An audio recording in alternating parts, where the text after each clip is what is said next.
आज का विषय है संकल्प बल एक ईश्वरीय अनुदान। आइए इसे विस्तार से समझते हैं। मनुष्य को बुद्धिबल एवं साधनों के अतिरिक्त संकल्प बल का इतना बड़ा ईश्वरीय अनुदान मिला है, जिसके द्वारा वह असंभव को भी संभव करके दिखा सकता है।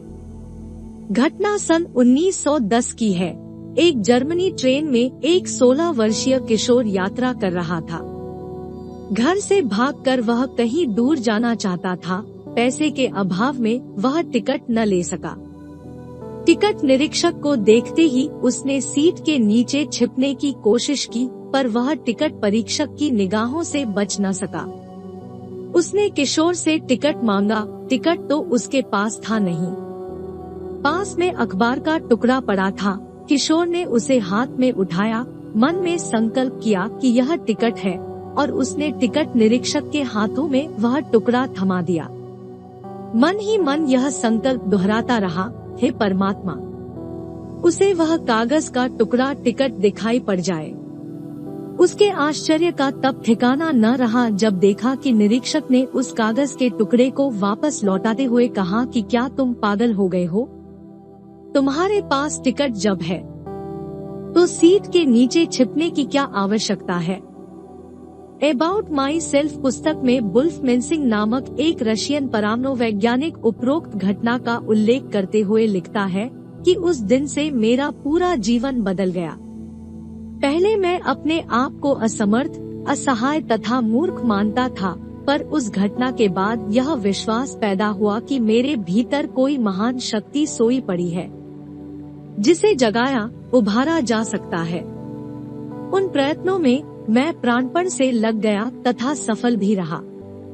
सन 1910 से 1950 तक मेंसिंग को दुनिया भर में ख्याति मिली। उसकी संकल्प शक्ति की विलक्षणता का परीक्षण अनेकों बार विशेषज्ञ वैज्ञानिकों के समक्ष किया गया। स्टालिन जैसा मनोबल संपन्न व्यक्ति भी मेंसिंग से डरने लगा। भयभीत होकर स्टालिन ने उसे गिरफ्तार करा लिया। स्टालिन सुनी हुई बातों पर विश्वास न था। मेंसिंग की परीक्षा उसने स्वयं ली। उसने मेंसिंग से कहा, तुम मेरे सामने अपनी सामर्थ्य का परिचय दो। वह सहर्ष इसके लिए राजी हो गया। स्टालिन ने आदेश दिया, बंद कमरे में से कल 2 बजे तुम्हें छोड़ा जाएगा। एक व्यक्ति तुम्हें मॉस्को के एक बड़े बैंक में ले जाएगा।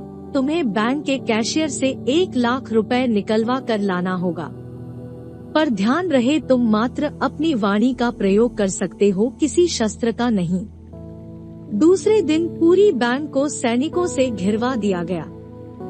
2 व्यक्ति पिस्तौलें लिए छद्मवेश में मेंसिंग के पीछे पीछे चल पड़े ताकि वह किसी प्रकार की चाल न चल सके। ट्रेजरर के सामने उसे खड़ा कर दिया गया। मेंसिंग ने जेब से एक कोरा कागज निकाला, एकाग्र नेत्रों से देखा तथा ट्रेजरर को दे दिया। ट्रेजरर गौर से उस कागज को उलट पलट कर देखकर आश्वस्त हो गया कि वह एक चेक है एवं सही है। उसे अपने पास रखकर उसने 1 लाख रुपए मेंसिंग को दे दिए। उसे लेकर वह स्टालिन के पास पहुंचा तथा सौंप दिया। सारा विवरण जानकर स्टालिन के आश्चर्य का ठिकाना न रहा। इतने पर भी स्टालिन को उसकी संकल्प शक्ति पर पूर्ण विश्वास न हुआ। उधर मेंसिंग वह धनराशि लेकर खजांची के पास पहुंचा, पूरी बात बताई। उसने चेक समझकर रखे हुए कागज को दोबारा देखा तो वह अब मात्र कोरा कागज था। धनराशि को वापस करते हुए मेंसिंग ने खजांची से कहा, महोदय, क्षमा करें, यह संकल्प शक्ति का एक छोटा सा प्रयोग था। आपको इसका दंड न भुगतना पड़े इस कारण लौटाने आया हूँ। वह क्लर्क इस घटना से इतना अधिक हतप्रभ हुआ कि उसे हार्ट अटैक का दौरा पड़ा और उसे कई दिनों तक भयावह सपने आते रहे।